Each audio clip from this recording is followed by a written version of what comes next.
ঈদের আর মাত্র কয়েকদিন বাকি, তাই তো জমজমাট হয়ে উঠেছে চাঁদপুর জেলার সবথেকে বড় গরুর হাট সফরমালী। বিক্রেতারা জানিয়েছে প্রতি বছরের ন্যায় এই বছরও প্রায় 20 থেকে 30 হাজারের মতো কুরবানির গরু ও ছাগল বাজারজাত করা হয়েছে।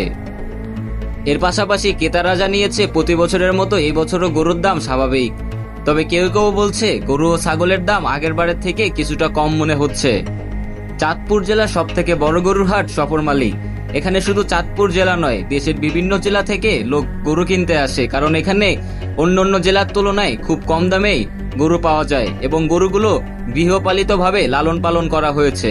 প্রতি বছরের ন্যায় এই বছরও চাঁদপুর জেলার সবথেকে বড় গরু হাটে রয়েছে সবথেকে বড় গরু সম্রাট, যার ওজন প্রায় 15 থেকে 16 মণ হবে। এর পাশাপাশি রয়েছে ক্যাঙ্গারু নামে একটি গরু, যার ওজন রয়েছে প্রায় 12 মণের কাছাকাছি। চাঁদপুর জেলার সাবেক রাজনীতিবিদের ছেলে হাজী মুজাম্মেলের খামার থেকে এসেছে গরু দুটি। এছাড়াও রয়েছে আরো অসংখ্য ছোট বড় মিলিয়ে প্রায় 20 থেকে 30 হাজার প্রজাতির গরু।